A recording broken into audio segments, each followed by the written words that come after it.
ప్రస్తుతం మనము world allergy foundation director doctor వ్యాకరణం నాగేశ్వర్తోని ఉన్నాము.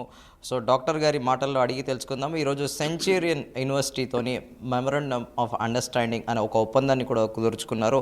అసలు అది దేనికి సంబంధించింది అని పూర్తి వివరాలు అని అడిగి తెలుసుకుందాము. డాక్టర్ గారు నమస్తే. ఈరోజు మీరు సెంచూరియన్ యూనివర్సిటీతోని ఒక ఒప్పందం కుదుర్చుకున్నారు. అసలు అది దానివల్ల దేశానికి ఏమి ఉపయోగము, రాష్ట్రానికి ఏమి ఉపయోగము, కామన్ మ్యాన్కి ఎలా ఉపయోగపడుతుంది? ఇప్పటివరకు భారతదేశంలో ఎలర్జీ ఇన్వెస్టిగేషన్ అనగానే ఎలర్జిక్ రైనైటిస్ అనండి, ఎలర్జిక్ సైనోసైటిస్ అనండి, ఎలర్జిక్ ఆర్టికేరియా దురదలు అనండి, సైనస్ ప్రాబ్లం అనండి, ఆస్తమా అనండి, గట్ రిలేటెడ్ ఎలర్జీస్ అనండి. ఇప్పటివరకు ఏం జరుగుతుంది? పేషెంట్ మా దగ్గరకు వచ్చినప్పుడు ఎలర్జీ సూపర్ స్పెషలిస్ట్గా మేము వాళ్ళకి క్లినికల్ ఎగ్జామినేషన్ చేసి ఇన్వెస్టిగేషన్ కోసం పంపిస్తున్నాం. ఆ ఇన్వెస్టిగేషన్ రిపోర్ట్స్ ఏవైతే వస్తాయో దాని ఆధారంగా ఇదిగోండి ఎలర్జీ టెస్ట్ చేశాం కాబట్టి ఇది పడుతుంది, ఇది పడట్లేదు, ఫుడ్ ఐటమ్స్ ఇది వదిలిపెట్టండి, పర్యావరణ పదార్థాలు ఇది పడట్లేదు కాబట్టి వదిలిపెట్టండి అని మనం చెప్తున్నాం. దాని ఆధారంగా ట్రీట్మెంట్ డిసైడ్ చేస్తున్నాం. అంటే allergen specific immunotherapy the most advance treatment in the world, అది మనకు హైదరాబాద్లో అందుబాటులో ఉంది. ఇక్కడతో ఆగకుండా ఒక ఎక్స్ట్రా మైల్ మేము వెళ్ళడం జరిగింది. ఏమిటనంటే 1959 ఆస్ట్రేలియాలో ఫారెన్సిక్ ప్యాలినాలజీ అని ఒక సబ్జెక్ట్ మీద పరిశోధన జరిగింది. అది ఎవ్రీడే ఒక పర్సన్ ఆఫ్ సైన్స్గా లిటరేచర్ ఎక్కువగా చదువుతాం మేము, అవసరం కాబట్టి మాకు. సో దానిలో ఏం తేలిందనంటే పాలెన్స్ కనుక, ఫంగల్ ఎలిమెంట్స్ కనుక ఒక లొకేషన్ నుంచి కనుక పికప్ చేయగలిగితే అది చాలా మోర్ అక్యురేట్ ఉంటుంది అని. సో ఈ కాన్సెప్ట్ మీద మేము ఎంతో రీసెర్చ్ చేశాము, ఎన్నో లిటరేచర్లు చదివాము. చదివిన తర్వాత ఎలర్జన్ ఫారెన్సిక్ ల్యాబొరేటరీని హైదరాబాద్లో భారతదేశంలో మొట్టమొదటిసారిగా చేయడం జరిగింది. దానివల్ల ప్రజలకు ఏమిటి ఉపయోగం అని మీరు అడిగారు. ఇదే ఎలర్జీ పేషెంట్కి నా దగ్గరకు వచ్చినప్పుడు నేను ఎలర్జీ టెస్ట్ చేసిన తర్వాత ఈ రిపోర్ట్ నేను చెప్పగలుగుతున్నాను. కొంతమంది అంటారు మా ఇంట్లో అలా లేదు చెట్టు అని అంటారు. ఈ కార్యక్రమం ఇదే కాదు, ఇంకా వేరే పౌలను కూడా ఉంటుందండి. సో మేమేం చేస్తామంటే వారు అడిగిన తర్వాత వాళ్ళ రిక్వెస్ట్ మేరకు వాళ్ళ ఇంటికే డైరెక్ట్గా వెళ్ళి వాళ్ళ ఇంట్లో ఉన్న పరిసర ప్రాంతాల్లో, వాళ్ళ లివింగ్ రూమ్స్లో, వారి హాల్లో, వాళ్ళ లాన్లో ఎటువంటి పాలన్స్ ఉన్నాయి, ఎటువంటి ఫంగల్ ఎలిమెంట్స్ ఉన్నాయి, డైరెక్ట్లీ ఆ సైట్ దగ్గరికి వెళ్ళి పికప్ చేయడం జరుగుతుంది. ఆ శాంపుల్స్ ల్యాబొరేటరీ మా దగ్గరికి తీసుకొచ్చి ఎనలైజ్ చేసి, ఇదిగోండి ఈ పోలెన్స్ వల్ల మీకు తుమ్ములు తగ్గట్లేదు, ఈ పోలెన్స్ వల్ల మీకు ర్యాషెస్ వస్తున్నాయి, ఈ ఫంగల్ వల్ల మీకు ఆస్తమా కంట్రోల్ అవ్వట్లేదు. చాలామంది అంటారు మందులు ఎక్కువ మారుస్తున్నాం, మేము ఎక్కువ డోసులు తీసుకుంటున్నాం, వివిధ రకాలైన మందులు మారుస్తున్నాం, అయినా సరే తగ్గుతుంది, మళ్ళీ నాకు ఇబ్బందులు వస్తున్నాయి. మందులతో ఎలర్జీలు తగ్గవు. ఎలా తగ్గుతుంది? నెంబర్ 1, టెంపరీ రిలీఫ్ కోసం మందుల మీద డిపెండ్ అవ్వాలి. నెంబర్ 2, లాంగ్ టర్మ్ రిలీఫ్ కావాలి అని అంటే ఫస్ట్ ఎలర్జీ టెస్టింగ్ చేసుకొని ఫుడ్ ఐటమ్స్ ఏది పడుతుంది ఏది పడట్లేదు చూసుకోవడము, పర్యావరణ పదార్థానికి ఎలర్జన్ స్పెసిఫిక్ ఇమ్యూనోథెరపీ వాడటము. ఇప్పుడు ఏం చేయబోతున్నాము?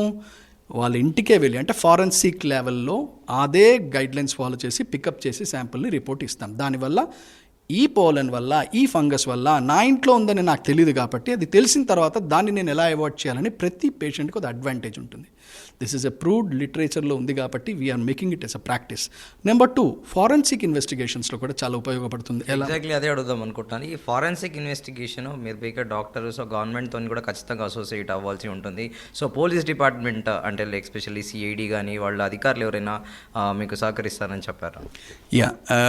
ఈ స్టడీస్, ఈ లాంచ్ ఎలర్జన్ ఫారెన్సిక్ ల్యాబొరేటరీ హైదరాబాద్లో భారతదేశంలో మొట్టమొదటిసారి మేము పెడుతున్నప్పుడు Shikha Goyal madam, IPS madam, director general CID వారితో కూలంకసంగా మాట్లాడడం జరిగింది. అసలు ఏం చేస్తున్నామో, మా కార్యక్రమాలు ఏంటని. వారు చాలా ఆసక్తి చూపించారు. ఇది చాలా ఫస్ట్ టైం మన కంట్రీలో చేస్తున్నాము, చాలా అడ్వాన్స్డ్గా చేస్తున్నాము. Hyderabad is going to become the hub not only for the allergy management and forensic investigation also. ఏ రాష్ట్రంలో లేని ఎడ్జ్, ఆ ఎకడమిక్ థింగ్ మన దగ్గర వస్తుంది కాబట్టి. ఎలా వస్తుంది సార్? అంటే ఇన్వెస్టిగేటివ్ ఏజెన్సీస్కి మీ వల్ల మీ ఫోరెన్సిక్ అంటే ఎలా హెల్ప్ అవుతుంది? ఎలా ఉంటుందనంటే, ఉదాహరణకి ఇంతకుముందు జరిగిన కేసెస్లో చెప్తున్నాను, విదేశాల్లో ఏం జరుగుతుంది, కొన్ని క్లూస్ దొరకనప్పుడు దే రిక్వైర్ మోర్ క్లూస్. ఇదిగో ఇది క్రైమ్ సైట్ నుంచి ఇది క్రిమినల్ అంటే మన కన్ఫెషన్తో ఇది అని వాళ్ళు ఎట్లా చెప్పగలుగుతాం? ఎవిడెన్స్ కావాలి మనకి. ఎవిడెన్స్ కొన్నిసార్లు దొరకదు. అప్పుడు ఏం చేస్తాము? వాళ్ళ శాంపిల్ ఏదైతే కలెక్ట్ చేశారో వాళ్ళు కలెక్ట్ చేసిన శాంపిల్లోనే పోలెన్స్, ఫంగస్ చూసి ఆ సైట్కి వెళ్ళి క్రైమ్ ఎక్కడ జరిగింది, అది నిజంగా ఈ క్రిమినల్కి చేతుకున్న పోలెన్సు, వాడి బట్టలకున్న పోలెను, ఫంగస్, వాడి బూట్స్కి వేసుకున్న పోలెన్, అంటిన పోలెన్స్, పుప్పడి, ఇవన్నీ క్రైమ్ జరిగిన ఇన్సిడెంట్ జరిగిన ప్లేస్లో ఖచ్చితంగా ఈ పోలెన్స్ అనేటివి ఉంటాయా? పోలెంట్ అంటే పుప్పడి చెట్టు లేనిదే భూమి లేదు, పుప్పడి లేనిదే చెట్టే లేదు. సో ఎక్కడ జరిగినా కూడా పుప్పొడి ఫంగస్ అనేది ఉంటుంది కాబట్టి this becomes a major tool for forensic investigation. ఇది ప్రపంచ స్థాయిలో ఇది కొన్ని కోర్టు జడ్జిమెంట్స్లో, సుప్రీంకోర్టు జడ్జిమెంట్స్లో కూడా ఇంటర్నేషనల్గా క్రైమ్ రికార్డ్ చేసి పనిష్మెంట్స్ కూడా ఇవ్వడం జరిగింది. సో ఇది మన దేశంలో చేయలేదు కాబట్టి అది it becomes a important tool కాబట్టి ఇది వాళ్ళకి ఉపయోగపడుతుంది, మాకు ఉపయోగపడుతుంది కాబట్టి we thought we should do it అండి. సో ఇప్పుడు దీనివల్ల యూత్కి ఏమైనా ఉద్యోగ ఉపాధి అవకాశాలు కానీ ఏమైనా కల్పిస్తారా మీరు? యా, ఇది చాలా ఇంపార్టెంట్. ఎందుకంటే మనం ఒక పక్కన ఏం చేస్తున్నాము, స్టూడెంట్స్ని, ఒక పక్కన పేషెంట్స్ని మనం ఆదుకుంటున్నాము, రెండో పక్కన క్రైమ్ జరిగిన సైట్ని మనం విజిట్ చేసి ఆ ఫారెన్సిక్ ఎక్స్పర్ట్స్ మనకు శాంపిల్స్ ఇవ్వడం జరుగుతుంది. దాంట్లో ఎటువంటి పుప్పడి, ఎటువంటి ఫంగల్ ఎలిమెంట్స్ స్పోర్స్ ఉన్నాయో చెప్తాం. అక్కడతో ఆగకుండా సెంచురాన్ యూనివర్సిటీతో ఇప్పుడు మేము ఏదైతే చేసామో, India's biggest skill development university, వాళ్ళతో మేము చేసిన టైఅప్లో ఏం జరిగిందంటే they are going to send, అంటే రిపీటెడ్గా ఒక బ్యాచ్ ప్రకారంగా వస్తారు. ఈ నెలలో ఇంతమంది, ఈ నెలలో ఇంతమందికి హైదరాబాద్కి రావడం జరుగుతుంది. అంటే భువనేశ్వర్లో ఉన్న Centurion University is going to come send students మన హైదరాబాద్లో నడిబొడ్డున ఉన్న world allergy foundation Ashwini allergy centre చిక్కడపల్లికి వస్తారు. వచ్చి వాళ్ళు ట్రైనింగ్ తీసుకోవడం జరుగుతుంది. మేము హైదరాబాద్లో ఈ లొకేషన్ ఆల్రెడీ మాకు చాలా రిక్వెస్ట్ వచ్చాయి. ఉస్మానియా యూనివర్సిటీ దగ్గర కొన్ని ల్యాబ్స్లో నుంచి కూడా వచ్చాయి, ఇట్లాంటి శాంపిల్స్ తీసుకోండి ఇక్కడ అని. సో వీళ్ళందరూ ఫీల్డ్స్లోకి వెళ్తారు upon the request of the people. అక్కడ శాంపుల్ తీసుకోవడం జరుగుతుంది. దీనివల్ల ఏం జరుగుతుంది, they will be experienced in allergy pickup and also the forensic tools. So భారతదేశంలో ఉన్న 300 ఎలర్జీ సూపర్ స్పెషలిస్ట్ ఎవరైతే ఉన్నారో, ఉన్న వాళ్ళల్లో ఎవరైతే ఎలర్జీ ప్రాక్టీస్లో చేయడానికి ఇంట్రెస్ట్ ఉన్నారో, నాకు ఎలాగైతే ఉపయోగపడుతుందో ఎలర్జీ ప్రాక్టీస్లో ఫారెన్సిక్ ఎక్స్పర్ట్ది, అన్ని సెంటర్స్లో కూడా వీళ్ళు ఇట్లా పోవడము, జాబ్ ఆపర్చునిటీస్ పెరగడం జరుగుతుంది. ఓకే, సో మీరు ఇప్పటికైతే ప్రస్తుతానికి రాష్ట్ర ప్రభుత్వానికి చెందిన ఒక ఐపీఎస్ అధికారిని కలిశారు. సో మీరు భవిష్యత్తులో దీని మీద ఇంకా ముందుకు తీసుకెళ్లేటందుకు రాష్ట్ర ప్రభుత్వం కానీ కేంద్ర ప్రభుత్వ సహాయం తీసుకోవాలనుకుంటున్నాను. Yeah, definitely. జనరల్గా ఇవన్నీ కూడా మేము ఎందుకు అప్గ్రేడ్ అవుతున్నామనంటే, భారతదేశం ఏ దేశానికంటే వెనకబోదు అంటే డబ్బుతోని కాదు, బుద్ధితోని కూడా, ఆలోచనతోని కూడా, విద్యతోని కూడా, ప్రాక్టీస్తోని కూడా.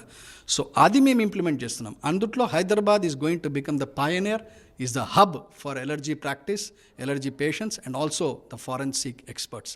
ఖచ్చితంగా మీరు అడిగినట్టు we request the government people, ఏదన్నా అవకాశం ఉంటే make us a part of the team. మాకేదైనా తెలిసింది ఉంటే మీకు మేము చెప్తాం, so that we can work together ఈ దేశం కోసం, ఈ ప్రజల కోసం. Thank you sir. నమస్తే. ఇది డాక్టర్ వ్యాకరణం నాగేశ్వర్ గారు చెప్తుంది. భారతదేశం అనేది డబ్బులోనే కాదు, బుద్ధిలో కూడా, బుద్ధి బలం కూడా పెరగాలి. అలాగే ఈ ఫోరెన్సిక్ ఈ ఇన్వెస్టిగేషన్తోని ఖచ్చితంగా క్రైమ్ ఆఫ్ అఫెన్స్, అంటే క్రైమ్ ఎక్కడైనా జరిగినా కూడా ఇమీడియట్గా కూడా ఆ ఫంగస్తోని బట్టి వీళ్ళు వెళ్ళి కూడా అక్కడ ఆ శాంపిల్స్ తీసుకొని కూడా చాలా క్లియర్గా, అంటే ఇన్వెస్టిగేషన్ క్లూ అనేది చాలా మ్యాండేటరీ.